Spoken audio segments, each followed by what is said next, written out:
पहले इस कॉलेज का कैंपस टूर कर लेते हैं, उसके बाद इस वीडियो को पूरा डिटेल में जानते हैं।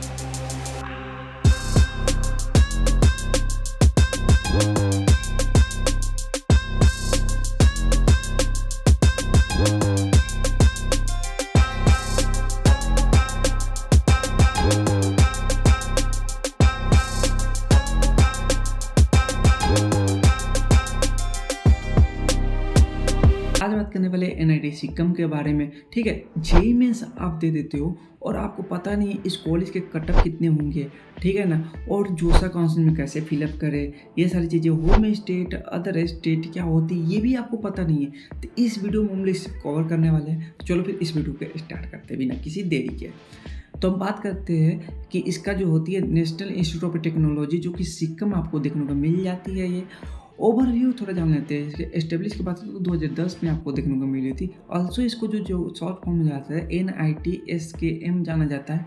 लोकेशन की अगर बात करते हैं सिक्किम में ये आपको देखने को मिल जाती है, ठीक है ना। टोटल कैंपस एरिया की बात करें तो आपको कितने दूर में ये कॉलेज देखने को मिल जाती है, कितने एकड़ में, तो 20 एकड़ में आपको देखने को मिल जाती है, ठीक है ना। बात कर लेते हैं कि कैसे यहाँ पर पहुँच सकते हो इस कॉलेज के पास। तो पहली बात है कि एयरपोर्ट जो है इस कॉलेज से आपको 70 किलोमीटर पर देखने को मिल जाती है सिक्किम वाले, ठीक है ना। इंटरनेशनल एयरपोर्ट बात है 130 किलोमीटर देखने को मिल जाती है, ठीक है ना।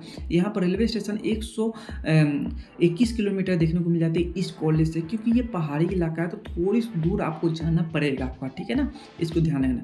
देखो रैंकिंग उतना फर्क नहीं पड़ता है, बट हम लोग जान लेते हैं एक नॉलेज के लिए, ठीक है ना। इंजीनियरिंग की बात करें तो आपको 100 से लेकर आपको 200 के बीच में आपको देखने को मिल गई थी, ठीक है ना। एलिजिबिलिटी क्राइटेरिया की बात करें तो आपको इस बात को ध्यान रखना है कि 12 में जो है आपको फिजिक्स केमिस्ट्री मैथ होना और इंग्लिश होना ज़रूरी है, ठीक है।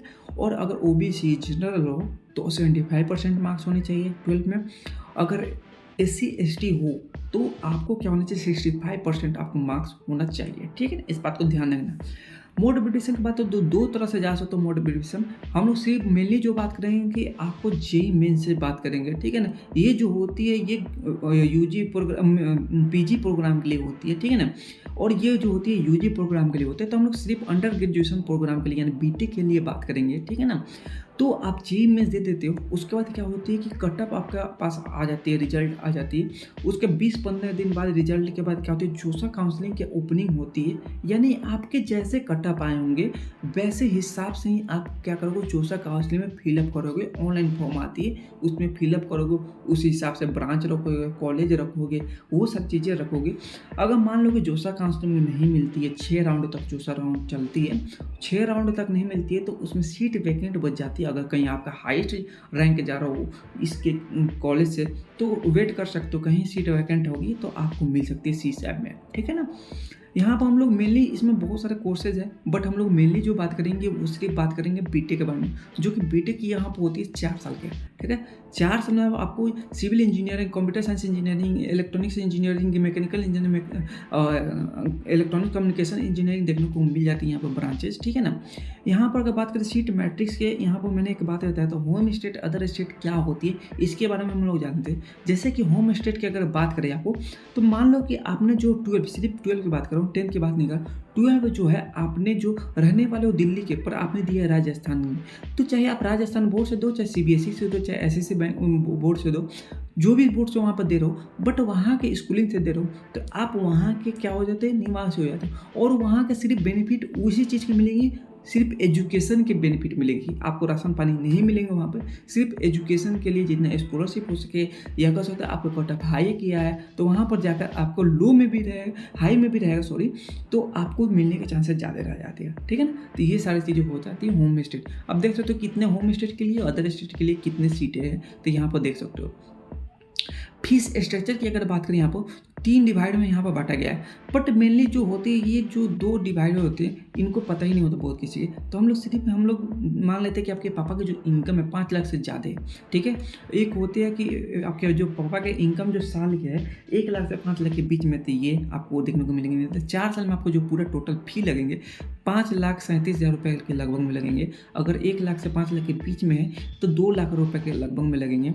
अगर SC ST हो और 1 लाख से कम आपके पापा का फी है, मतलब साल की कमाई है, तो 37,000 रुपये में आपको पूरे 4 साल की फ़ी आपको देखने को मिलेंगी।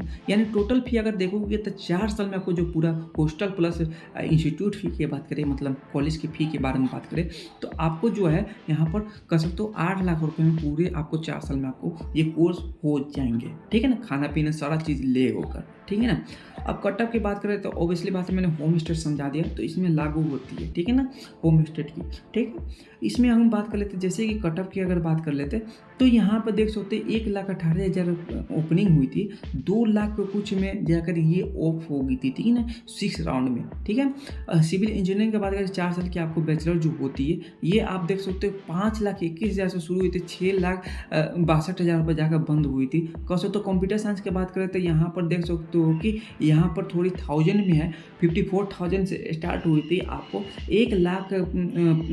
1,23,000 तक आपको जाकर ये ऑफ हुई थी, ठीक है ना? तो इसी तरह आप पॉज करके थोड़ा-सा देख सकते हो, ज़्यादा मैं करूँगा तो लंबा हो जाएँगी वीडियो, ठीक है ना? मैं लंबा नहीं करना चाहता हूँ, ठीक है ना? स्कॉलरशिप की बात करें तो देख सकते हो कितने सारे स्कॉलरशिप है यहाँ पर। ये नेम है आपका स्कॉलरशिप के, कितने आपको मिल सकते हैं पैसा, ठीक है ना? ये सारी चीज़ें हैं, तो थोड़ा सा पॉज कर लो, और इसके बारे में अगर ज़्यादा डिटेल चाहिए तो यूट्यूब पर जाओ और इसके बारे में सर्च कर सकते हो। जैसे कि स्कॉलरशिप के नाम बात करें तो ICCR स्कॉलरशिप, NCERT स्कॉलरशिप, कैसी NCERT मिलेगी उसके बारे में पढ़ लो। मैं ज़्यादा बताना बैठ जाऊँगा तो बहुत ज़्यादा लंबा वीडियो बन जाएगा, ठीक है ना? तो देख सकते हो कि 6,000 रुपये पर एनम की आपको मिल जाती है आपको, ठीक है ना? तो ये सारी चीज़ें हैं स्कॉलरशिप पे, आप यूट्यूब पे जाके सर्च कर सकते हो इसमें। तो इसको कब अप्लाई होती है ये?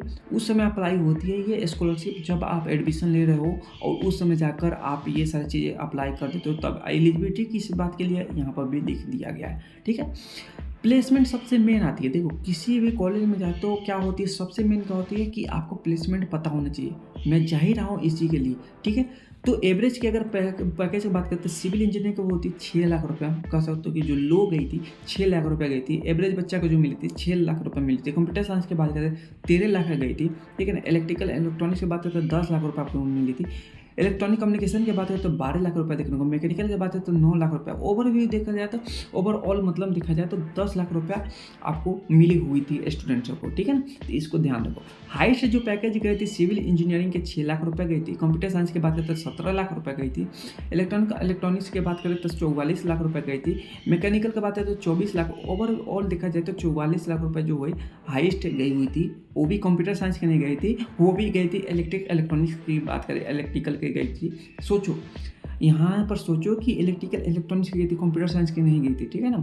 टॉप कंपनी की अगर यहाँ पर देखा जाएगी कौन कौन से कंपनी आई हुई है यहाँ पर, तब बायजूस, इलेक्ट्रॉन, इंडिया मार्ट, ठीक है ना? मैक, ठीक है ना? मैक्रोसॉफ्ट, ठीक है? टाटा कंसल्टेंट, TCS आई हुई थी। इसके अलावा भी बहुत सारे सैमसंग आई थी, टाटा महिंद्रा आई थी, इसके अलावा भी टेक महिंद्रा आई थी, सॉरी, ठीक है? इसके अलावा भी बहुत सारे कंपनी यहाँ पर देखने को मिल जाती है। जो टॉप थे यहाँ पर मैंने लिख दिया हूँ, 100 से ज़्यादा कंपनियाँ यहाँ पर विजिट करती हैं, ठीक है ना? अगर कोई से भी अगर डाउट होता है, अगर कोई से भी प्रॉब्लम होता है तो कमेंट कर देना, मैं उस पर रिप्लाई कर दूँगा, ठीक है? या मुझे ज़्यादा जल्दी इंस्टाग्राम पर आप मुझे रिप्लाई मैं वहाँ पर भी दे देता हूँ, ठीक है ना? चलो फिर मिलते हैं, बाय बाय, टेक।